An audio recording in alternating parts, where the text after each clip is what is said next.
big bi lan lañ koy mën a jàppee bu nekkee bee nekkoon na verdict apaisement. bii ban verdict lañ ko mën a jàppee.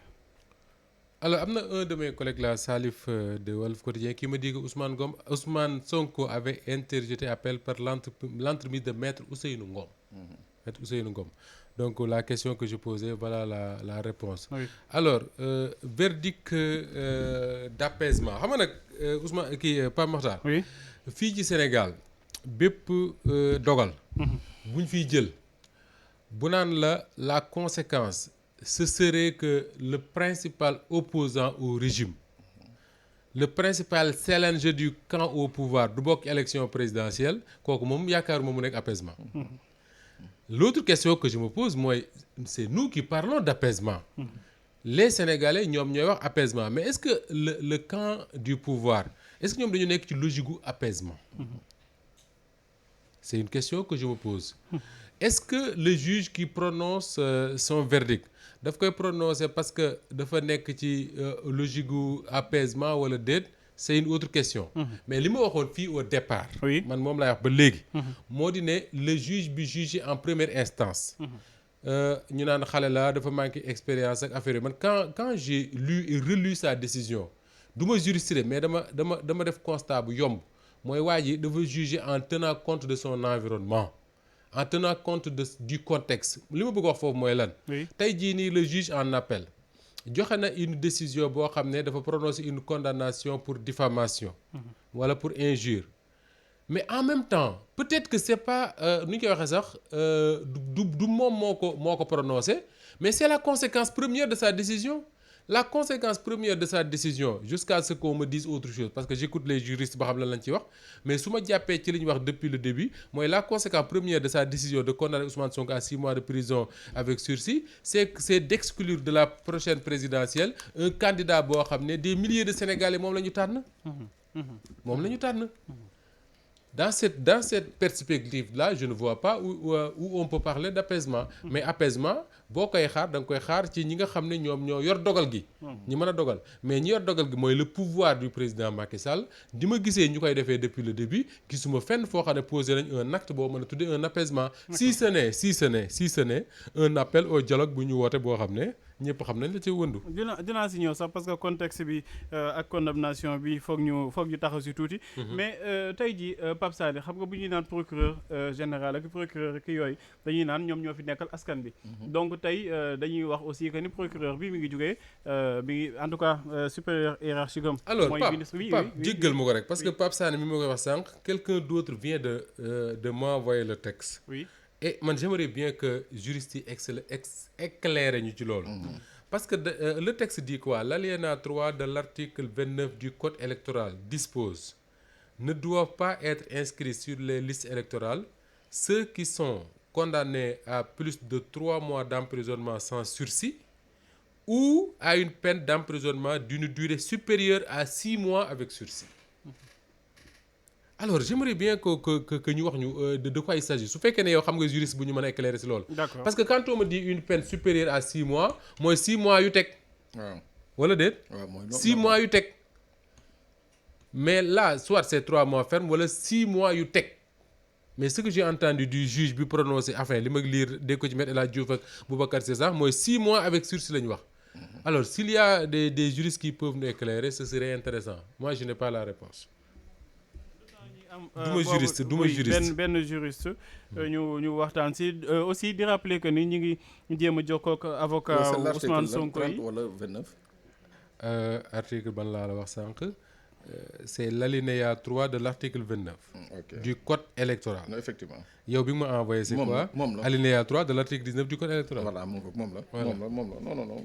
d'accord dinañ si am léegi lu ñu leer dinañ am aussi balaa ñuy yëgte jotaay bi peut-être ñi nga xamante ni ñooy avocat conseiller Ousmane Sonko yi dañu nekk si jamono ji ci ay concertation pour mën a apprécier décision bi balaa ñuy génne yëg ci benn kàddu wala génne benn bataaxal mais Pape Sané bëgg naa ñu taxaw foofu tuuti parce que tey jii ñi waroon taxaw fetu ni ñoom ñu am gain de cause mooy parquet bi te parquet bi souvent dañuy naan parquet bi rattaché directement au ministère de la justice dañuy wax présidence donc mën nañ jàpp ni indirectement que Macky Sall moom moo condamné ki nga xamante ne mooy Sonko. waaw suñu sukkandikoo ci kàddu Ousmane Sonko yi démb ci conférence de presse am mooy ba mu naan am na benn leader Yewwi bi ko ne toog nag Macky Sall kooku ne ko daañ verdict bi daañ ko rattrapé en appel Pamadar wax fa dëgg yàlla bu boobaa li may laaj nii kay si amul jarul seet de midi à 14h su lii Sonko wax moom suñu sukkandikoo ci loolu mooy que effectivement c'est un verdict bi nga xam ne ci directement ci Macky Sall la jógee waaw. te da nga am tamit loo laajte sànq c'est-à-dire Pamatar il faut tamit de souvent ñu koy wax parce que dañ naan le procureur c'est l'avocat de la société sénégalaise. Oui. mais man dama am lu ma seetlu. ñun suñuy procureur c'est-à-dire yow bu ñu la porter plainte yow mii ñu porter plainte rek la ñuy topp. yow say mbir nañuy lijjanti c'est-à-dire duñ la jéem a décharger duñ la jéem a kii. donc est-ce que tey jii war nañu taxaw naan c'est l'avocat de la société nañ nekkee c'est l'avocat des plaignants ah parce que tey jii bu doon dëgg c'est l'avocat de la société nañ koy waxee injure bi nga xam ne le juge de première instance dindi na ko faux ak usage de faux bi nga xam ne le juge de première instance dindi na ko mais moom du taxaw ne waat nañ ko ci dugal ah waaw parce que jàpp nañu yaa ngi koy fàttali léegi nii ci conférence de presse Ousmane Sonko amul fenn fu ñu mën a génnee benn mot ne nii mën nañ ko jàppee injure waaw faux usage de faux boobu ñu doon wax mooy que heureusement ba léegi gisuñu benn document gisuñu benn rapport bu ñu présenté donc kon faux usage de faux bi man je ne vois même pas la nécessité ñoom kay dafa mel dañ ko doon koj indil say firnde boo génnee firnde yi ñun la faux usage de faux ñu topp la ouais c'est ça loolu mooy difficulté souvent dans ces genres de procès là parce que le document bi nga mën a indi bu firndee see kii ces documents yoo xam dañuy wax souvent ne yow amoo droit yore ko voilà mais finalement aussi jar na rappeler que mbir yi li ñuy naan les carottes ne sont pas encore cuites pour Ousmane Sonko. ba tey dase na maa ngi koy rappeler sànq dase na ay voies de recours ba tey amagul condamnation définitive est-ce que fast track mën na fi nekk quand même ci diggante diir bi ba mu am condamnation définitive ñu confirmer li nga xamante ne mooy sentence bi génn tey. du ma insulter l'avenir comme on dit. mënuma wax lan mooy xew d'ici quelques jours quelques semaines voire quelques mois. mais en tout cas li ma seetlu ci ni mbir yi doxee. si Ousmane Sonko réussit à enjamber obstacle yi ma gis nii yëpp. ça veut dire que ni mbër dëgg la. ça veut dire que ñi mu àndal également ay mbër dëgg lañ. imaginez que ni là ñi ngi commenté ci procès en diffamation. Oui. naan il est exclu de la présidentielle parce que dañ ko condamné à diffamation. mais dès que ñu génn ci procès en diffamation bi duñ ci tegaat fukki fan te Ousmane Sonko du taxawaat ci kanamu àttekat bi war a wax ci mbirum Sweet Beauté nga xam ne boobu affaire criminelle la boobu dem kaso bu gaaw da cee xaj. on verra ce que ça va donner parce que un procès aussi mënoo wax ne parce que da nga dem procès tu es coupable. dem procès c'est dem procès la tudd. dañuy argument contre argument lay doon on verra ce que ça va donner. et on verra si Ousmane Sonko dina dem wala déet wala boog ay avocats am dinañ bokk ci procès wala déet xaw ma ci dara mais li ma xam mooy ci wàllu politique laay wax. su fekkee ne politiquement parlant Ousmane Sonko le Pastef ak ñi nga xam ne ñoo ànd ak ñoom muy seeni sympathisants ak seeni militants. ils réussissent à passer les prochains mois sans y laisser nu ñu koy waxee sax toute leur plume ça veut dire que ay mbër dëgg lañ.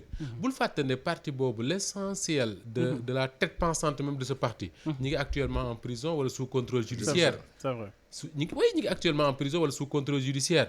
ñi nga xam ne ñoo waroon a nekk c'est comme si Moustapha nga baal si dog bi c'est comme si l'histoire s'est répétée en fait PDS ba ñuy xañ Karim Wade mu doon candidat lien naam yëpp ñu ngi woon ci kaso ak ñoom Bara Gaye Oumar Sarr Samuel Sarr ñeneen ak ñeneen. mais kaay ma wax le mieux. oui le PDS dafa génn ci pouvoir bi rek engagé ce combat enfin Macky Sall obligé ko ci combat boobu. le PDS amoon na ay difficultés pour am ay soutien. le PDS. à l'époque parce que moment boobu Sénégalais yi ñu bari dañoo àndoon ne non Karim Wade nañu delloo suñu xaalis. c'est vrai. mais Ousmane Sonko tey son parti mooy son principal soutien ak le peuple sénégalais comme moom il aime à le dire. mais dafa soxla tey compter par exemple sur ses alliés yi nga xam ne ku ci nekk ci ñoom wala boog ñi ëpp ci ñoom fa ñu toog bay doxal tey c'est du ma ne principalement Ousmane Sonko mais c'est en grande partie grâce à l'apport de Ousmane Sonko.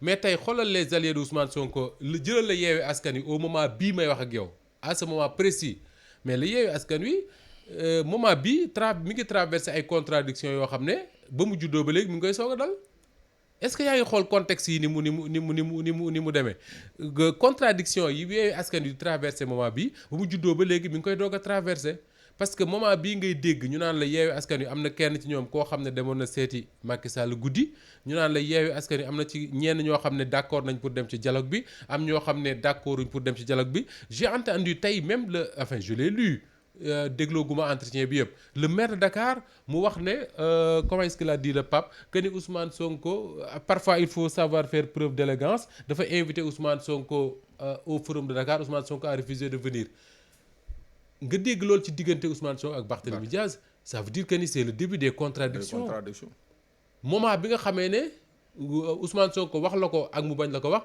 ci la gënoon a soxla la coalition bi nga xam ne moom il s'est donné lépp lu mu am pour que cette coalition là triomphe au local triomphe aux élections législatives cette coalition boobu tey la gënoon soxla mu nekk en rang serré derrière lui mais tey je m'amuse tout de suite à regarder les réactions après le verdict là tu vois la première réaction d'un homme politique sur cette affaire là c'est qui?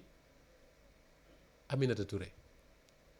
La première réaction bu ma gis pour dénoncer le verdict qui vient d'être prononcé c'est Aminata Touré tey jii Aminata Touré bokkoon na ci adversaire yu Yewwi Askan yu gënoon a mag tey jii yaakaaroon naa ne ce verdict là bu waddee à la minute qui suit réaction waa Yewwi Askan ngay gis waxuma réaction communicant comme ils ont l'habitude de faire ñoom ñëpp kenn par kenn ku nekk wax mais ba fi may toogee nii di wax j'ai mon téléphone avec moi qui est connecté pour voir ce qui se passe mais Aminata Touré laa gis ça veut dire quoi que ni cette coalition là commence oui en tout cas elle traverse par des contradictions et je pense pas Pape ñun dégguñu la de dinaa ñëw léegi Moustapha ci li nga xamante ne mooy contexte politique beeg Yewwi Askan ak yooyu noonu mais Pape Sané dama bëgg ñu taxaw tuuti ci déclaration bi Ousmane Sonko defoon fan yee ci ginnaaw mi ngi doon wax ni que moom du accepter am benn moyen de